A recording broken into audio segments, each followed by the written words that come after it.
Odysseus-The Epic Myth of the Hero, Book 20. But in the 9th hard year of ceaseless strife, before Achilles shunned the fight and got Patroclus killed, before he speared King Priam's eldest son, the hero Hector, right before his mother's weeping eyes, this was the time I took revenge upon Palamedes. His mother Clymene was a princess of the ancient Cretan race who ruled the sea and were the equals of the Egyptians in true knowledge, and gave the world a golden age of peace and bright prosperity before the envy-loving god Poseidon smashed the isle of Thera into dust that rose and blotted out the sun and sent a mega-wave that drowned all 90 wall-less cities of the land that fostered baby Zeus. His father was a shipmate of Laertes on the Argo, Nauplius the navigator. Palamedes was the equal to any in the army for deceiving enemies and as solid as a spearman in the thick of battle. Now hunger racked the guts of all Achaeans, for our stores had run low in the fighting. Lots were drawn, and then it fell to me to sail away and bring back grain to feed the army. Storms at sea dispersed my fleet, and raging winds snapped off my mast right at the deck. My famished crew could only row back to the shore, and all the rank and file now cursed the luck sent to us by gods and blamed me as the cause. Palamedes now spoke these bitter words. You could have raided the nearby Thracians, yet you chose to venture out in open oceans, and where not fruit nor grain can grow. How can it be such a fool as king of any land? I stemmed my sudden urge to knife his heart, spoke these daring words. Take ship yourself and bring us grain if you believe your luck is greater than my own. It just might be you'll find yourself a feast for crabs and worms upon the bottom.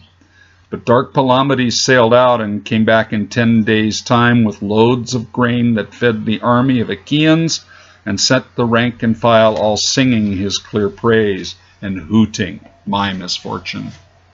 I walked the beach in raging anguish. My soul was like the ocean agitated by a cold north wind. I hated dark Palamedes as I had never hated any man.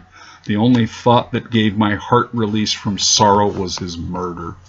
I prayed to every god there is to give me peace from contemplating this great sin, but all the gods were silent to my pleas.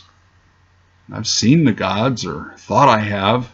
I've heard them whisper in my ears and wondered if they were only my own strange voices masking my desires. But in this time I needed God the most to guide my hand. The stars grew cold and distant. Silence greeted me deep down inside my pleading soul. Agamemnon claimed his right to kill for gold and power. Menelaus for love and vengeance. I only killed to get back to my wife and son, and now I swore to kill the man who took me from them, dark Palamedes, the one of whom I hate to think. And not a single god who loves me whispered no, nor stayed my hand, nor muddled this grave undertaking with their whimsy. Next day I joined the kings of bold Achaea in council and told them of the dream that woke me from my sleep. I saw a seashore where 2 spears lay crossed. Then out of Mother Earth a flood of pus began to bubble. I had no place to run and prayed to Zeus. The sky began to fill with clouds, and rain fell down in sheets and swept the ground clear of all filth, and flowers bloomed out of the barren sand. I sensed some danger to the camp. Can any seer here interpret what my dream might mean? The seer Calchas rose and spoke to all as if a god directed every word. There is a curse upon the earth where we have pitched our camp. We must move off this spot for 1 full day and night until the cleansing rites are done by Zeus's priest. This is the warning of the dream. So Agamemnon ordered that we move our camp, and every hand fell to the work with curses. That night I took a pouch of gold I'd looted from a nearby town that once had been a Trojan ally, and buried it where dark Palamedes had pitched his camp. I forced a Trojan slave to write a note that claimed to come directly from the hand of Priam, king of Troy, stipulating the particulars of Palamedes betraying the Achaean cause, and where his prize of gold was buried. I sent this slave upon a path where Sinon waited. Sinon, ancient childhood kin of mine, my spy that tricked King Priam into ordering the wooden horse be brought into the city. Sinon, who survived the war, but ended life upon the long voyage home as meat for savage Lastrygonians. My cousin lay in wait upon the path and knifed this unsuspecting Trojan slave and left him there. We found him face up next morning, eyes bulging in surprise, his mouth agape as if he died before he got his last word out. Palamedes himself suggested that the dead man's clothes be searched in hopes to find a reason for his death. So I stooped and found the bloody document and read the words out loud to all the kings assembled that condemned Palamedes. He cried that it was nothing but a lie, so Agamemnon ordered that the earth be turned where dark Palamedes had pitched his tent, and there the diggers found the pouch of gold I'd buried. The army howled in anguish, for the rank and file adored Palamedes. He was the one who taught them how to play at dice to while away their time between guard duty and patrol. But now they scream for traitors' blood, and Agamemnon sentenced dark Palamedes to death, and all the brave Achaeans filled their hands with stones. To save my soul, I had to look this hated figure in the eye. I neither flinched nor burst into bright flame when we stared deep into each other. He knew somehow I'd murdered him, but met his fate as God demands of all who would be warriors. And deep inside my heart, now that he was completely vanquished, surprising pity tempered my black hatred.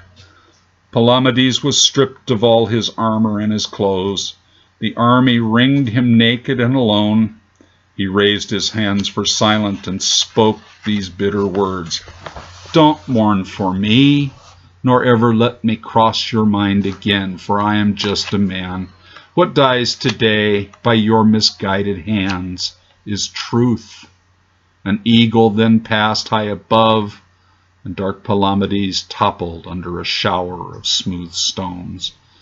Slaves gathered up his pummeled corpse and dumped him without prayer far out upon the barren sea. I killed Palamedes for nothing more than just to satisfy my hate. And now my many crimes have trooped across my teeming mind. Perhaps this life is just a mere succession of events in random order, accidental as an ancient pine, which having stood the mighty winds of winter storms, now cracks and tumbles to the earth upon a clear and sunny day without a hint of breeze. Perhaps each act brings on the next, rewarding, punishing by turns, like asses hitched to millstones, ever circling, carrots for the quick turns, beatings for the slow. I know and own the worst ill deed I've ever done in life thus far. It warrants such a lost and lonely death as this. I face this cold and watery night. I know I've said it many times this swim, but this could be the end. I've never felt a weariness this deep before, not even walking wounded from the field of war. To come this far and drown in sight of land at dawn. I'd join the gods in laughter if I weren't so beat. I see the darkened outline of the shore. I hear the waves crashing on the rocks. I smell the land and green things growing. I think that even if I knew of every crime my fathers down the days committed, my birth would still be full of mystery. I'll take what comes as always, master of strategy, master of resignation, but still will pray, without deserving, some God will help me reach the shore. In this, my last best sprint for life or death. Now pull strong strokes, Odysseus, enduring past both fantasy and faith. Pull strong strokes for shore.